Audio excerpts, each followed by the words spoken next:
Coucou les merveilles, c'est Chloé. Je vous présente un gros coup de cœur aujourd'hui. Un gros dans tous les sens du terme puisque c'est un livre géant. C'est un album, L'art du tarot divinatoire de Shi Take, avec les textes de Sophie Swabinet. Et c'est édité chez le Héron d'Argent, les éditions du Héros d'Argent. C'est un livre magnifique. J'ai tout de suite été attirée en fait par le visuel, hein, pour être tout à fait honnête. Je l'ai acheté principalement pour ça. Je savais pas trop à quoi m'attendre. J'ai besoin de beauté en ce moment. Donc là, j'ai vu ça, je me dis waouh, on dirait un truc, je sais pas, magique, tout droit sorti d'une caverne aux merveilles. Donc voilà, j'ai complètement flashé. Je sais pas si on le voit bien, mais en fait, il y a des dorures. Vous voyez sur la robe là? Voilà, tout ça, c'est du doré. Moi, j'adore tout ce qui est doré. Donc, la couronne aussi, c'est super beau. Enfin, vraiment, moi, j'adore. Après, ça reste toujours subjectif, la beauté, mais moi, je trouve ça sublime. Donc, c'est un très grand livre. Il est plus grand que mon avant-bras, vous voyez? Donc, c'est vraiment un grand livre. Euh, du coup, ne soyez pas surpris, parce que quand vous allez sur Amazon, on vous dit il fait genre 80, bah, il fait 87 pages. Ça peut freiner, quoi, de voir un bouquin qui fait 87 pages. Bon, en fait, les pages sont tellement grandes, et c'est écrit quand même assez petit aussi, que finalement, c'est l'équivalent d'un petit bouquin de 200 pages, en fait. Voilà. Euh, donc, on va regarder le résumé. Dans un monde en perpétuel mouvement, le tarot divinatoire s'érige depuis des siècles en miroir de l'âme, voyage intérieur qui nous connecte aux forces de l'invisible. Cet ouvrage élégant, enrichi des visions oniriques de l'artiste japonaise Shi Take, invite à découvrir l'art ancestral et mystérieux du tarot divinatoire. À travers des explications lumineuses, des conseils pratiques et des exemples concrets, vous apprendrez à déployer et à interpréter vos tirages, qu'ils soient d'une simplicité apparente ou aussi profonds que ceux des cercles occultistes les plus prestigieux à travers les âges. Dans vos tirages à venir se déploieront épreuves, victoires, doutes et révélations. Osez apprendre à déchiffrer les arcanes, révéler les secrets de votre destinée. Donc en fait, c'est un livre, pour apprendre le tarot. Et il est vraiment super bien foutu. En fait, je précise parce que moi, je savais vraiment pas à quoi m'attendre. Et honnêtement, je pensais à comment vous dire ça? Un truc assez amateur sur le tarot. Je pensais qu'on allait avoir des trucs vraiment basés un peu sur le folklore de la voyante qui tire les cartes, mais pas une ressource vraiment sérieuse. Et en fait, si, c'est vraiment un bouquin euh, hyper bien documenté sur le tarot. D'ailleurs, il y a beaucoup de références. Alors, je vous montre l'intérieur, c'est super joli.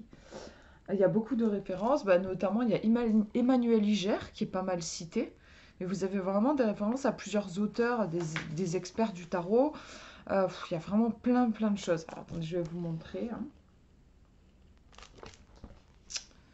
C'est effectivement une caverne aux merveilles. Au début, vous voyez, c'est écrit vraiment petit en fait, hein. Voilà, on a de beaux pavés de texte, hein. On vous explique comment réaliser un tirage. On va vous parler du tarot divinatoire, mais pas que. Donc, on va évoquer le tarot psychologique aussi.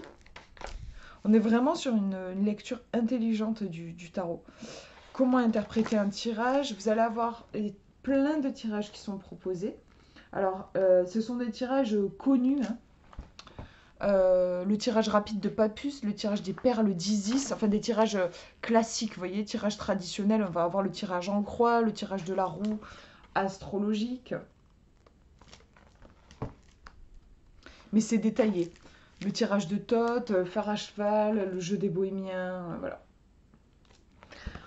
On évoque aussi les cartes sens dessus, dessous.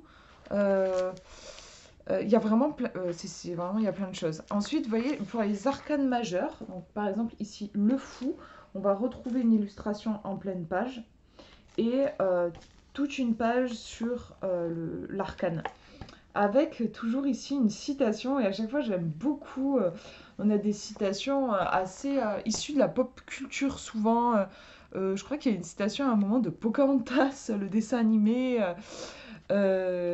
Souvent j'ai vraiment accroché aux citations qui sont proposées.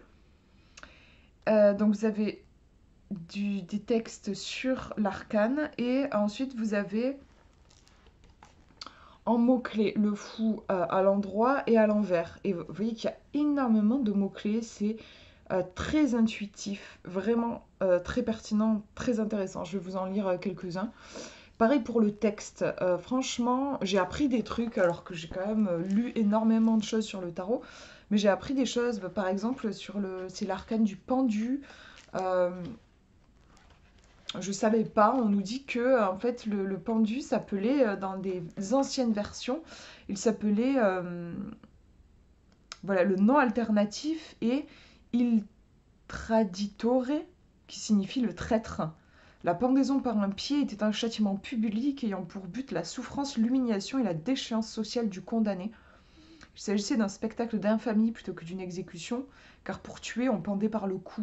Le pendu renvoyait donc à la figure du félon, l'individu méritant d'être puni et ostracisé par ses crimes. Au fil du temps, l'image enrichie d'une vision spirituelle glissa peu à peu vers celle du martyr, toujours châtié, mais cette fois-ci dans une dimension un peu mystique, donnant sa vie pour une cause. Bon, je ne vais pas tout vous lire, mais vous voyez, je trouve que c'est hyper intéressant, et ça c'est une information par exemple que je ne connaissais pas, je ne savais pas. Et donc je vais vous lire les mots-clés. Bah tenez, bon, comme je suis partie là sur le pendu, je vais vous lire le pendu. J'ai perdu la page forcément. Je vais retomber dessus. Je sais plus où il est. Petit pendu.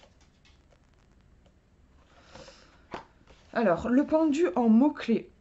En fait, vous avez des petits paragraphes à chaque fois, donc c'est des blocs de mots-clés, et à chaque fois, c'est une thématique qui va être développée en fait avec plusieurs mots-clés. Par exemple, premier bloc, immobilité, arrêt inerte, au point mort, sur pause, stagnation, blocage, figé, arrêt sur image, interruption, paralysie, impuissance, immobilisme, retard, délai, report, sursis, répit, chômage technique. Deuxième bloc, patience, sérénité, attendre son heure. Vous voyez là, on est sur une autre notion plus liée à une notion de timing. Méditation, calme, à l'aise, en sommeil, flottement, suspension entre deux eaux, œuf, fœtus, gestation, plan théorique, expectative. Autre proposition, autre bloc, abandon, renoncement, lâcher prise, se rendre, sacrifice, don de soi, abnégation, bénévole, humanitaire, caritatif, altruiste, dévouement, philanthropie, humilité. Autre proposition, endurer une épreuve, foi, esprit mythique, repentir.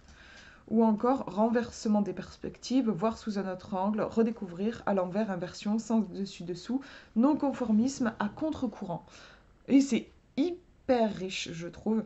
Et pour le pendu à l'envers, mouvement, agitation, frénésie, force d'inertie, impatience, capacité d'action, délivrance ou emprisonnement, enchaîné, lien, paresse, laxisme, faire le strict minimum, boiteux, réveiller, chute, les pieds sur terre, malaise. Vous voyez que là, en fait, on voit le côté en excès et en manque, en fait. On nous parle aussi d'épreuves, de torture, de douleur, autoflagellation, martyr, refuser de faire des sacrifices, ou au contraire, sacrifice inutile, en faire trop, se plaindre, en excès donc. Enfin voilà, je vous lis pas tout, franchement c'est d'une richesse, rien que les mots-clés en fait, il y a moyen de faire un travail de dingue. Vraiment, j'adore. Donc voilà pour les arcanes majeurs. Et puis de temps en temps, vous avez comme une petite pause au milieu des arcanes. Et vous avez des pavés de texte sur des thèmes. Donc là, par exemple, voilà, un tarot.